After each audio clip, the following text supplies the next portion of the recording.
בכיתה גדולה, אז תהיו איתי ככה ונעביר את זה בכיף. אני הולך לעשות לך במצגת, בעצם קצת מה זה בישול מולקולרי, למרות שמאוד קשה לקצר. תדיק איתו, תודה. אנחנו לא רואים. אתה מוצג. בסדר, אין לה. חביב, חביב. קצת על בישול מולקולרי שמאוד מאוד קשה לקצר את הכל. כל הנושא הזה שאני מתעסק איתו כבר איזה 5 שנים. קשה לי מאוד לקצר אותו להרצאה קטנה של איזה 20 דקות, משהו כזה. אני מקווה שאני צריך להעביר לכם קצת על בישול מולקולרי בשבילי. אם אני מדבר מהר מדי או משהו לא ברור, אתם מוזמנים לשאול שאלות. מה שאני אעבור איתכם היום זה איך הגעתי לבישול בכלל. ככה בקטנה קצת שתכירו אותי, זה נחמד, אנחנו בסך הכל כולנו חברים פה. תהליכים פיזיקליים וכימיים במטבח שאנחנו עוברים ביום-יום, שבעצם זה קורה בכל דבר שאנחנו עושים. קטן לגדול. מה זה בישול מולקולרי? ככה על קצה המזלג. ואני אעבור איתכם שתי תופעות שאנחנו עוברים לנו במטבח, מיילד וקרמליזציה, שזה תופעות שנמצאות בכל דבר שאנחנו עושים, וזה הדבר בעצם שלדעתי נותן את הכי הרבה טעם והכי הרבה אפקט בבישול שאנחנו עושים ביום-יום, ובמסעדות קפה מישלן, ובכל מקום אנחנו פוגשים את זה, פשוט אנחנו לא יודעים לקרוא לזה בשם. בסדר, אז בישול זה דרך נורא יפה, להעביר את זה ככה בעצם מה קורה שם ואיך זה עובד. אז ככה זה אני, אחרי הצבא נסעתי להוואי, כאן גרתי, זה היה אלוף מהחלון שלי. שם הכרתי את אשתי סטפני, שכרגע נמצאת בניו יורק ועושה שם קורס בקונדיטוריה. כאן זה היה מקום עבודה שלי, במשך חצי שנה. זהו, שם הכרנו בעצם, ומשם היא אמרה לי שהיא רוצה לנסוע לפריז, החלום שלה זה ללמוד קונדיטוריה, ואמרתי לה שאחרי העבר הולכים, אז הלכתי אחריה ללמוד בישול. תעבר אחד. ומשם הגענו לפריז בעצם. כאן אתם רואים אותי בבית ספר. זה הקורדון בלו, מי שלא מכיר זה בית ספר אחד הגבוהים לבישול בעולם. מאוד מאוד יקר, מאוד מאוד מתעסק בדברים מאולד סקול עד מודרניים, במערכת מאוד מאוד יפה שפרוסה על 3 סמסטרים. גם אני וגם אשתי יצאנו מצטיינים בקורס שלנו, אני בבישול והיא באפייה. ושתי התמונות שאתם רואים כאן זה תמונות מהמסעדה שעבדתי בה, מסעדת ערפז, שבה עשיתי את הסטאז' שלי בפריז. היא מסעדה מאוד מאוד מיוחדת של שף שנקרא אלן פסארד, והוא שף שיש לו 3 כוכבי מישלן כבר למעלה מ-20 שנה. שף מאוד מאוד מיוחד מהכיוון שבעצם המסעדה שלו מתעסקת בירקות. יש מסעדות מתמחות בדגים, יש מסעדות מתמחות בבשר, והמסעדה שלו היא היחידה בעולם שמתעמקת אך ורק בירקות. זה לא שאין דגים וזה לא שאין בשר וזה לא טבעוני, אבל העיקר זה הירקות. כמו שאתה רואה, יש פה מנות שבעצם הם רק ירקות. לדוגמה, הקינוח הזה הוא טריידמרק של אלן פסארד. זה בעצם בצק קלים עם שושנים של תפוחים וקרמל חמאה מרוחה, שזה מאיפה שהוא מגיע באזור ביוטון בצרפת, נעבור על זה אחרי זה. ובעצם יש לזה טריידמרק, וזה שלו בלבד. דבר אחד? יש לי שאלה. כן, בטח. אתה אומר כוכב מישלן. מעולה. זו הזדמנות מצוינת, רציתי אפילו רשמתי את זה בנקודות ושכחתי. מי כן יודע מה זה כוכבי מישלן ועל מה מקבלים אותם? אני יודעת שזה קטגוריות מאוד גדולות שבאים למסעדה ובודקים. נכון. מהסכו"ם ועד המלצרים. מעולה. אז אני אסביר בקצרה מה זה כוכבי מישלן, וזה יותר פשוט ממה שאתם חושבים. מישלן זו חברת הצמיגים שאתם מכירים, הגדולה בעולם, שמשחקת בפורמולה 1 ובעצם גם לנו את הצמיגים. וכאקט שיווקי לפני כמעט 100 שנה החליט המנהל שמה לעשות תפריט מסעדות, זאת אומרת מדריך מסעדות כלל אירופאי, שבעצם שיהיה למי שמטייל על הדרכים עם הצמיגים של מישלן, שיהיה לו להיכנס למסעדות הטובות ביותר בדרך. כוכב אחד של מישלן זו מסעדה ששווה לעצור בצד הדרך בשבילה, 2 כוכבים זו מסעדה ששווה לעשות בשבילה עיקוף, ו3 כוכבים מסעדה ששווה בשבילה סיבוב מיוחד. לעשות בשבילה טיול מיוחד. זה כל העניין של כוכבי מישלן. מאז ועד היום בעצם כוכבי מישלן תופסים נפח עסקי כמעט כמו הצמיגים של מישלן. זה מגלגל המון כסף, יש בזה המון בודקים סמויים וגלויים. שכמו שאמרת, של סניטציה ושל האוכל ושל המיקום ושל כמה אתה נאמן למקורות שלך, זאת אומרת, כמה אתה עושה אוכל מקומי ואתה לא, שזה משהו שמאוד חשוב לאירופאים, ואתה לא הולך לעשות אוכל יפני, זאת אומרת, סושייה בפריז, גם אם תהיה מאוד טובה, לא תקבל כוכב מישלן, כי היא לא מסעדה ששווה את זה, סושי אוכלים ביפן, לא אוכלים בצרפת. אז כמה אתה נשאר נאמן למקור, בעצם יש המון קטגוריות, והיום שפים קמים ונופלים על הכוכב מישלן הזה. יש המון סיפורים של שפים שהביאו אותם כי ידעו שהם טובים, רצו להשיג עוד כוכב מישלן כדי להגיע 3 כוכבי מישלן, שרצו להשיג כוכב אחד, והמסעדה נפלה כלכלית, ובכלל היא התרסקה, בגלל שלא הצליחו להגיע לכוכב מישלן הזה, כי המדריך החליט שהם לא מספיק טובים. בסדר? אז זה בעצם כל הסיפור של כוכבי מישלן, זה הכל. ואני עבדתי במסעדה במקרה שהיא אחת הטובות בעולם, מסתבר לי ככה בדיעבד, זה מסעדת הרפז של אלון פסר, שהוא שף ששומר על המסורת שלו, של 3 כוכבי מישלן, ויותר מ-20 שנה. כאן אתם רואים מנות, בעצם כל התמונות שתראו פה היום במצגת, חוץ ממש בסוף, זה מנות שאני עשיתי או שעשינו בבית ספר או בעבודה. אז אני אעבור קצת לתהליכים פיזיקליים וכימיים שעוברים במטבח ביום-יום, בכלל בתור טבחים ובכלל דברים שאני עברתי. כאן לדוגמה יש לנו צלעות עלה, שזה דבר מאוד מאוד פשוט, אוקיי?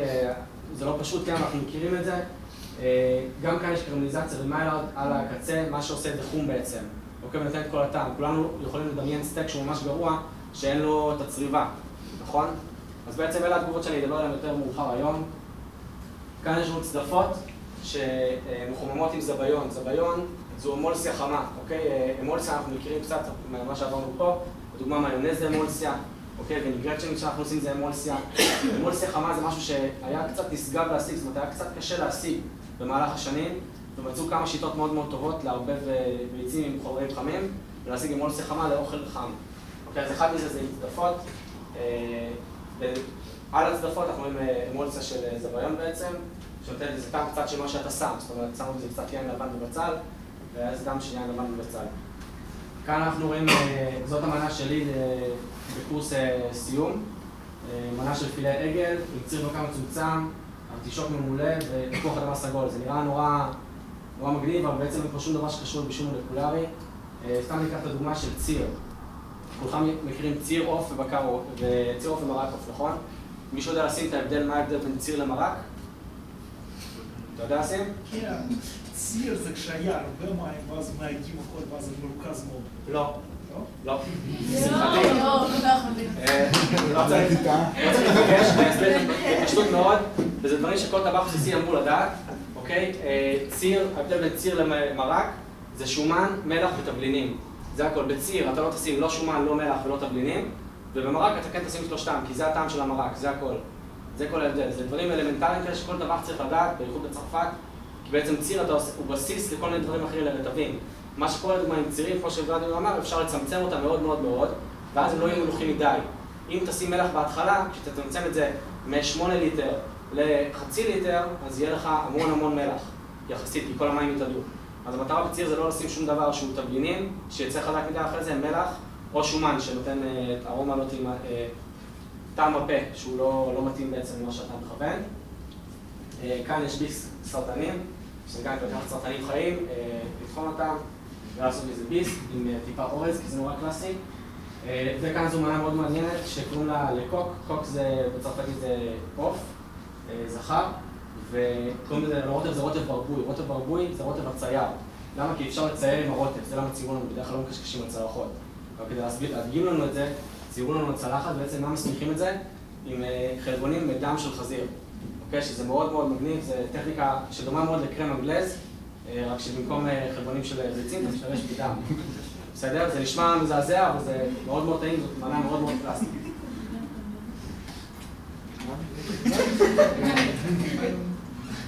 אוקיי, אז מה זה בעצם בישול מולקולרי? אז רובנו חושבים שזה פלצנות, שזה אם אתה לוחץ פלצנות בגוגל זה בערך מה שאתה מקבל, אוקיי? שזה מנות מאוד קטנות על צלחות מאוד גדולות. אנחנו מכירים את מה שאנחנו חושבים על זה, אני פה כדי קצת להוציא לכם את זה מהראש, בעזרת הומור קצת. אתם רואים את זה מפחיד, אוקיי? כמו איזה דוב מאוד מוזר שאני שם לכם במצגת, כי אתם חושבים שזה טכניקות שאתם לא מכירים ודברים שאתם לא יודעים, או שפשוט אנחנו חושבים שאנחנו לא יודעים מה אנחנו עושים. זה בערך בשבילכם כרגע בישול מולקולרי, אני פה כדי קצת להוציא לכם את זה. בישול מולקולרי זה כל מה שאתם עושים כל יום, בסדר? אנחנו מתעסקים בדבר הזה, בכל דבר שאנחנו נוגעים. אז מה זה בישול מולקולרי? בישול מולקולרי הוא שני דברים בסך הכל ממה שאתם חושבים. המעבר לזה זה מה שנמצא פה. זו מנה של אשתי שהייתה במסעדה האחרונה שעבדה, נראה מאוד מולקולרי, נכון? אז בעצם הנראות של הדבר, זאת אומרת היום יש נורא פרזנטציה שנקראת מולקולרית, יש פה כביכול ספירות קטנות, בעצם זה כדורי סורבה, אוקיי? יש פה כל מיני רטבים קטנים, שאם שמים להם תמיסה קטנה ועושים איתם כדורים קטנים של ג'לי, אז זה עוד יותר מגניב. וואלה בורטל. לא הבנתי בהתחלה, מה זה האדומים? אדומים זה כדורי סורבה. לא, אבל איך קראת לזה? ספרות. בבישול רגולרי יש פתגם שנקרא ספרות, אבל בעצם אנחנו רובנו לא מבינים מה זה ספרות. הספרות האלה שמדברים עליהם, נדבר עליהם לקראת הסוף. זה סתם גספצ'ו בשלושה צבעים, אבל גם הפרזנטציה פה גורמת לזה לראות מולקולרי. אין פה שום דבר, זה בסך הכל גספצ'ו, פעם אחת של תותים, פעם אחת מעורב עם תותים ומלון, ופעם אחת רק של מלפפון, ופעם אחת רק של מלפפון. ובעצם קצת טכניקות שחידשנו במטבח, אנחנו משתמשים בעיקר בטכניקות נורא אולד סקול ונורא ישנות. המטבח המולקולרי קצת מחדש את זה, קצת נותן דברים חדשים לעשות, לא יותר מדי. זאת אומרת, כאן זה מנה במסעדה 3x2 שאכלנו בה בבית ספר, וזו מנה מאוד מפורסמת שלהם, שיש פה כמו טארט קטן, שבעצם הוא עשוי מפסטות. אוקיי, לוקחים מקרוני קטנים, אני אגיד לכם. עומד שם סטאג'ר בערך 8 שעות ביום, וזה מה שהוא עושה, ומשאיר את הפסטות כמעט עד הסוף, מוציא אותן, ובלי שמן ובלי חמאה, כדי שישאר המילן שמדביק אותן, אוקיי? הרי המטרה בדרך כלל שהפסטה היא לא תידבק, הפעם כן יש רצון שהיא תידבק, הוא מדביק אותן אחת, אוקיי? 8 שעות ביום, זה מה שהוא עושה, מדביק כאלה ועושה טארטים כאלה קטנים בפסטה, ואת התחתית, לוקחים פסטה שהיא טיפה יותר גדולה, מחברים אותן, כשמוציאים אותן מהמים, מחברים את הפסטות הארוכות, קורצים אותן עם זה אחרי שהן מתקררות, ואז עושים להם כמו שעושים בשניצל, אוקיי? קמח, ביצה ופירורי לחם, מתגנים את זה, ואז זה יוצר את הטארט האטום הזה, שכשאתה תפתח אותו יהיה לך את כל הקרם של הפטריות הטעימות שנמצא. שוב פעם, זה קצת בנגיעה על מולקולרי.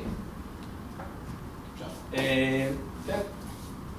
אז ככה, זה בישול מולקולרי. הספרים שהבאתי כאן היום, אני אסביר לכם קצת על שניים מהם. הראשון זה הספר הזה שאתם רואים כאן, אתם מוזמנים להסתכל בו אחרי זה. זה הספר שהתחיל את כל הבישול המולקולרי בעולם. כתב אותו בחור בשם הרולד מגי, פיזיקאי ואסטרונום, שמבין גם בכימיה מן הסתם, כזה. והוא אמר שבמקום לעשות את הדוקטורט שלו על דברים כמו גלקסיות רחוקות, או אטמוספרות, או דברים כאלה, הוא החליט שהוא הולך על הדברים שיותר קרובים לכדור הארץ, והוא עשה את הספר הזה על בישול. מה ששינה מ-1984 הספר הזה קיים, בערך 20 שנה אחרי זה הוא התחיל להגיע לארץ, ככה אנחנו תמיד בפיגור אחרי העולם, שתדעו. וזהו, והוא נתן את הפוש להתחלתי את כל הבישול המולקולרי, בעצם להבין מה אנחנו עושים, וקצת לשנות את הקו המחשבה שלנו בנוגע לפרזנטציה והטכניקות שאנחנו משתמשים בהן. את הספר השני שהבאתי, שזה הספר יותר רציני, כתב הבחור הזה, שקוראים לו נייתן מירוולד. הוא גם כן, הוא לא בא מעולם המטבח, אבל הוא מאוד אוהב את זה. הוא היה אסטרטג ראשי של מייקרוסופט, הוא היה איש מאוד חכם ומאוד עשיר. הספר הזה בשבילו הוא פילנתרופיה לעולם בכלל, פשוט כי הוא אוהב את זה. הוא רצה לשים בספר את כל מה שהוא יודע, אז הוא עשה את זה. לא חסר לו כסף, אז גם הוא עשה את זה בצורה הכי יפה שאפשר. הוא קנה את המטבח בערך הכי טוב בעולם, שם אותו בהנגר, הם בישלו שם כל יום את כל צורות הבישול, וצילמו את זה וחצו כל דבר לשניים כדי שנוכל לראות מה קורה בפנים. אוקיי? ממש עם לייזר הם חצו כל דבר לשניים. יש בספר הזה מעט מאוד פוטושופ, טיפה הבהרות של צבעים, אבל כל התמונות זה תמונות אותנטיות של מה שהם עשו, ובישלו שם יום-יום. בספר הזה אפשר למצוא הכל מ-History and Fundamentals, זאת אומרת ההיסטוריה והדברים הבסיסיים, דרך בקטריולוגיה, דרך דברים שאנחנו לומדים כאן על מולסיות, ודרך מנות מצולחתות בכוכבי משלן ומנות מצולחתות של הבית. דרך דברים קלאסיים ועד הסוף. זה בערך יהיה התנ"ך החדש של הבישול, לדעתי עוד 30 שנה.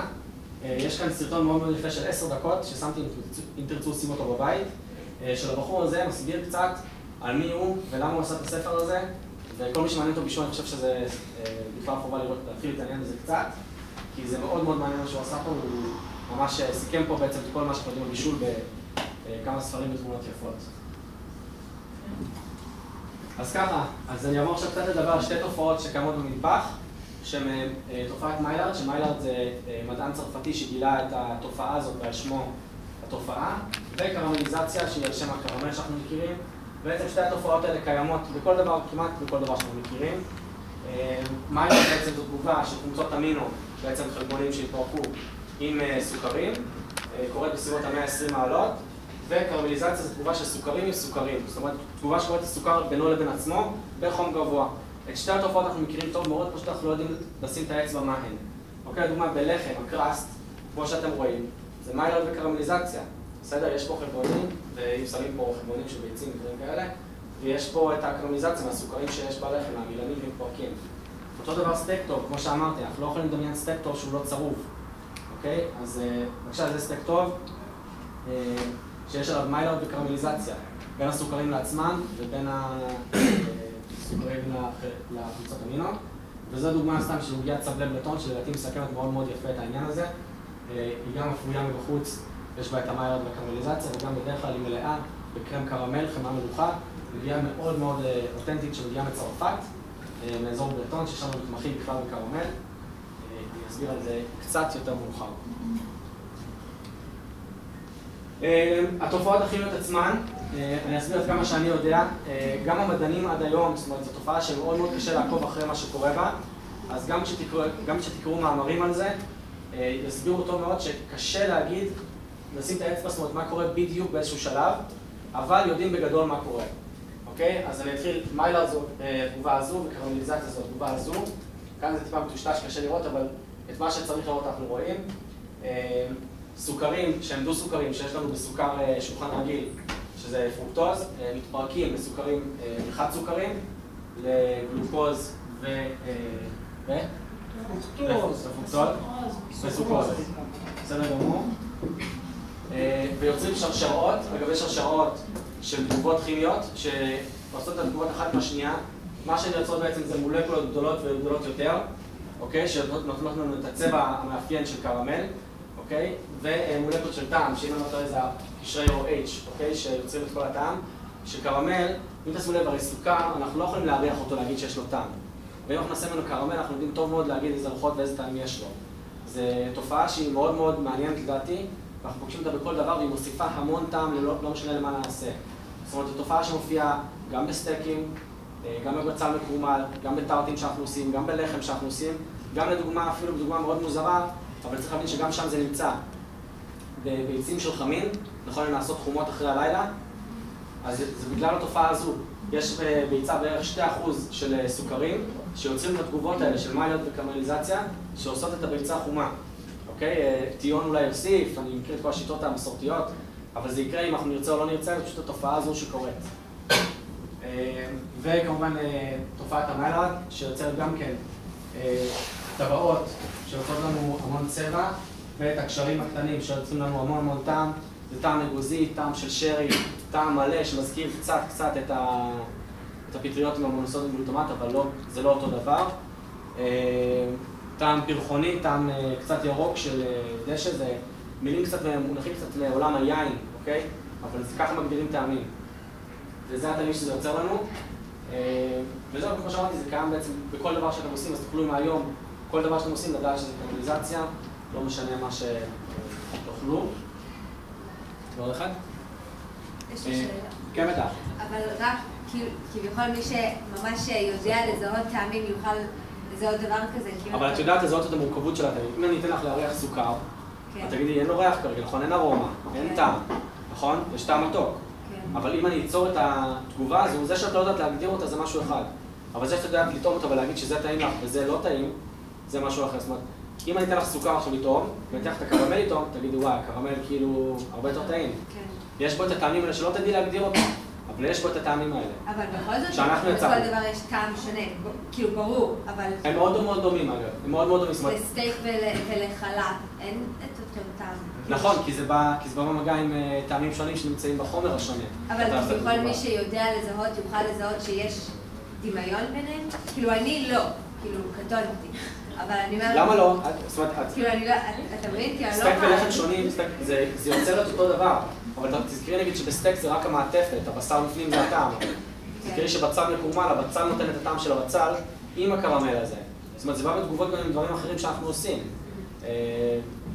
לסטייק יש טעם של סטייק לא, זו השאלה שלי, למה אתה אומר שזה טעמים דומים? זה טעמים אופייניים.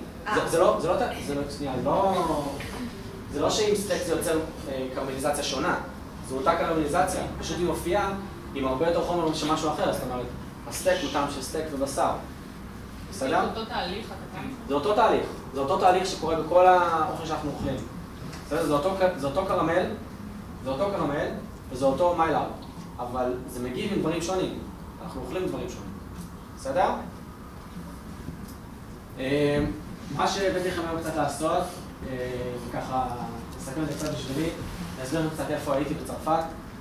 זו מפה של צרפת, כאן נמצאת פריז, כאן נמצא אזור בריטון בוואל דה ללואר, שם גרתי, כאן זה בהגדלה, וכאן יש את הביצות של המלח שנקראות ביצות של גרונד, משם מגיע המלח ים אטלנטי שאתם כולכם מכירים, ועד היום בשיטות מאוד מסורתיות מציעים את המלח ככה.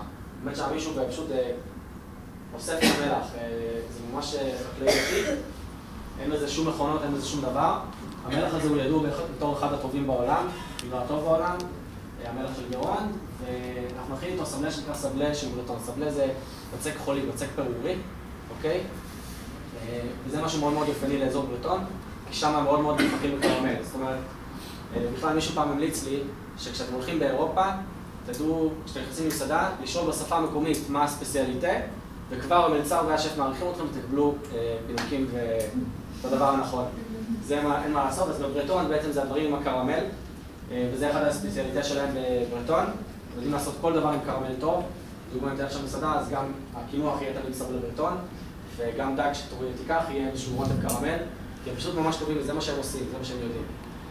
לוקחים בדרך כלל נורמנדי, שנמצא כאן, טיפה את החלב ואת השמנת ואת החמאה שהם הכי טובים בצרפת, וזה מאוד קרוב אליהם, ואז הם ככה תמצאו את הדברים שיותר אזוריים, ככה נוצרו אזורים בצרפת ובכלל באירופה.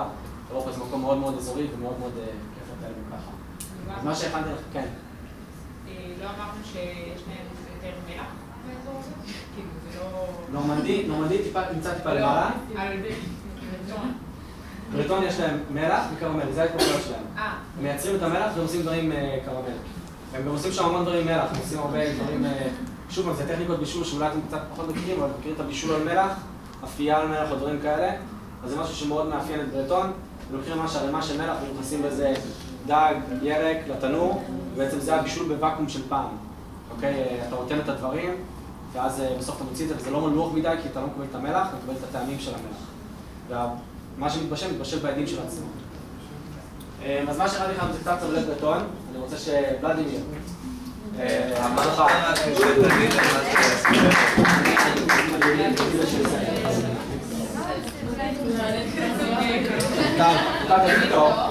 מה אתה עושה? אז ככה, ולדימיר יותר קרמל. מה שכן, ולדימיר, אני מבקש להיזהר, בסדר? קרמל, מי שלא יודע, זה הכוויות הכי נוראיות במטבח, כמו אני יכול להעיד. בגלל זה מטפלת בהם. אני אסביר לך מה שאנחנו עכשיו לוקחים סוכר יבש בעצם, פרוקטוז, אנחנו נפרק אותו. אולי תמיד תסיר?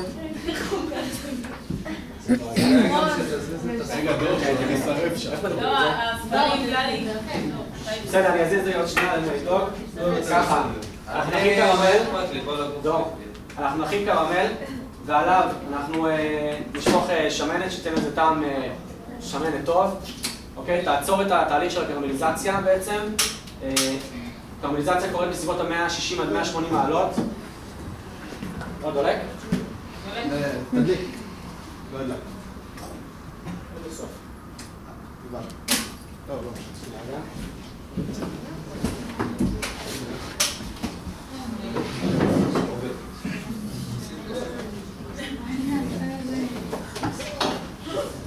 אז ככה, ולדימיר יעשה את הקרמל. אפשר... דיאטטי, כן? בואו תעשה.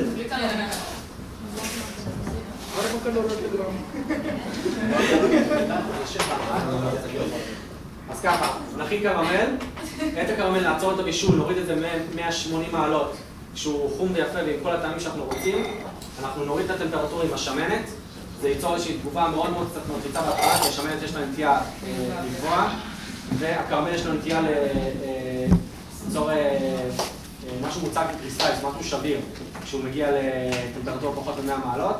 אז בהתחלה טיפה מלחיץ, אבל אז בחזרה ב-100 מעלות ברתיחה, הכל מתערבב, הכל מתחבר, אין שום דבר לבדוק בפניו, ואז נכניס את הטעם שלנו, שזה בעצם מלח מגרון שהבאתי קצת מהמסעדה, וחמאה, שתיתן לזה את הטעם הסופי ככה המלא והטעים. וזהו, ואז אנחנו ניתן את זה, וניתן קצת סבלי בריטון שהתחלנו אני עם חן בבוקר. וזהו, תודה רבה לכם.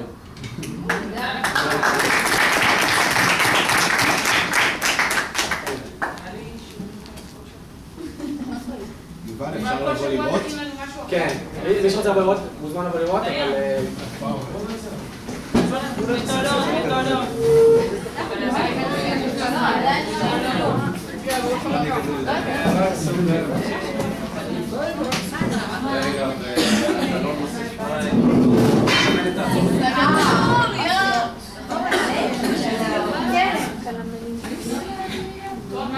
יש כלב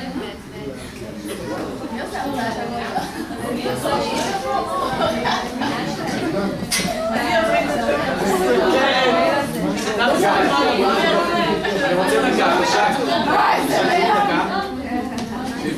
אז ככה, בינתיים שהקרמל מתערב, אני סומך על בלדימיר שהוא יעשה מה שצריך לעשות. אני אחשב את זה. קטי, תקשיב אותי רגע.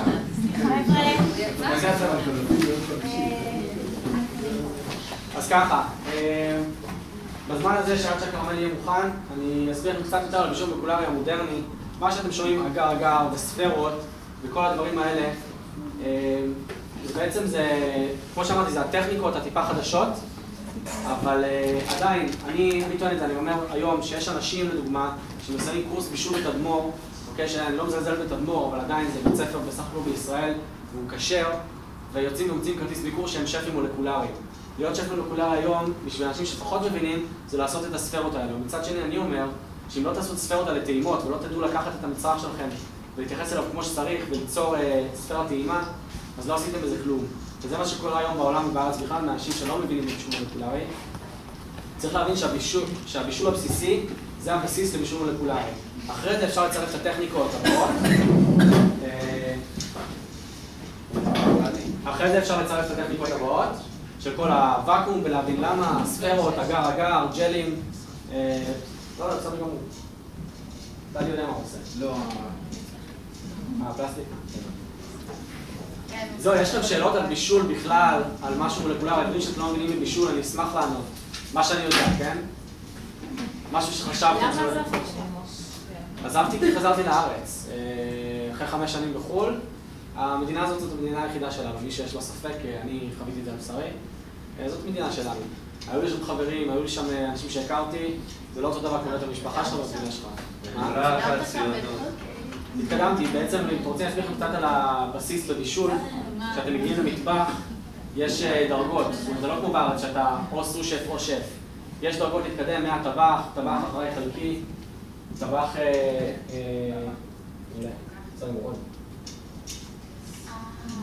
טבח אחרי חלקי על רטבים, על דגים, על בשר, ורק אחרי שאתה עובר את כל אלה אתה עובר להיות הסו-שף, שבעצם בצרפת אין כזה מושג, זה נקרא הסקון, בעצם הסקון, השף.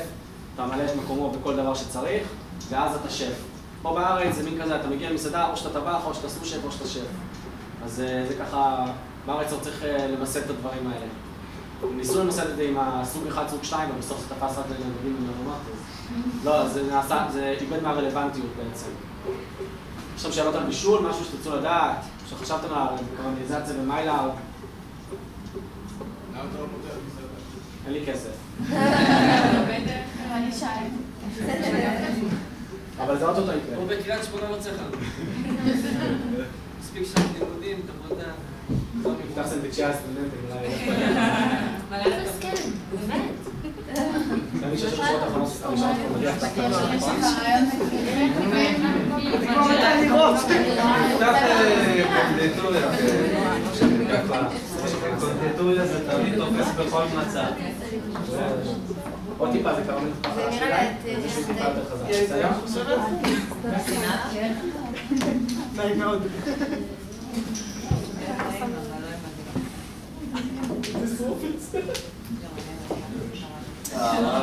אוקיי, עכשיו בשלב הכי שאנחנו עושים את השמנת, מי שרוצה לראות. בזמן לראות איך מורידים את הטמפרטורה. כשהשם מתחיל לעלות. בסדר, כמה?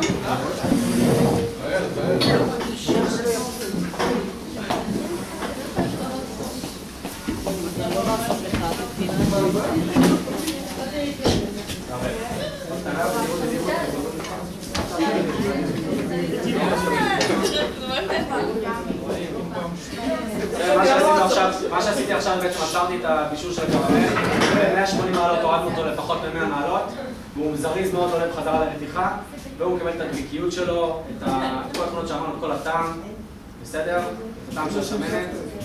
תביא את המלח מתחמה בבקשה. אנחנו שמים מלח בשביל הדם. המלח זה המלח עם אטלנטי, אתם מוזמנים להביא לראות אותו. לא זה בערך כמות שאני צריך. חמאה עדיין לא, עכשיו בסוף. וואי, זה טוב לאדמה. לא, טוב.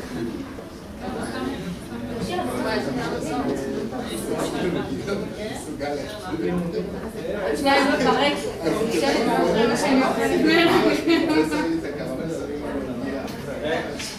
זהו, שמתי את החמאה, זה נותן את הטעם הסופי. זהו, אפשר לכבות את האש. אלוהים, בשביל זה קערת סלט. ארוחת ערב, מה? וואו, איזה ריח של חצי זה ארוחת טוב, פה אנחנו סיימנו בעצם, שנייה רגע.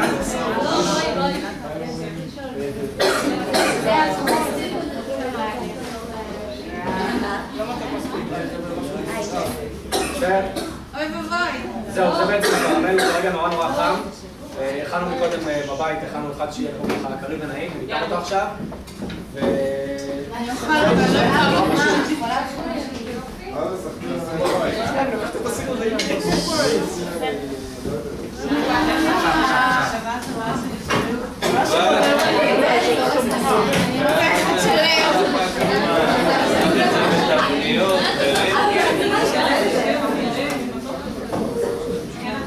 אני אסביר לך מה הכנו לכם פה עכשיו. מה שהכנו פה עכשיו זה בעצם בריגלים כאלה, עשינו בצק פריך ומינינו אותו קצת בקרמל חמאה מלוכה, סגרנו אותו מלמעלה וזה נראה ככה. זה הסמדה של ברטון בעצם. וזהו, לפני יש קצת קרמל חמאה מלוכה, אתם מוזמנים לבוא לטעום. בוא לטעום.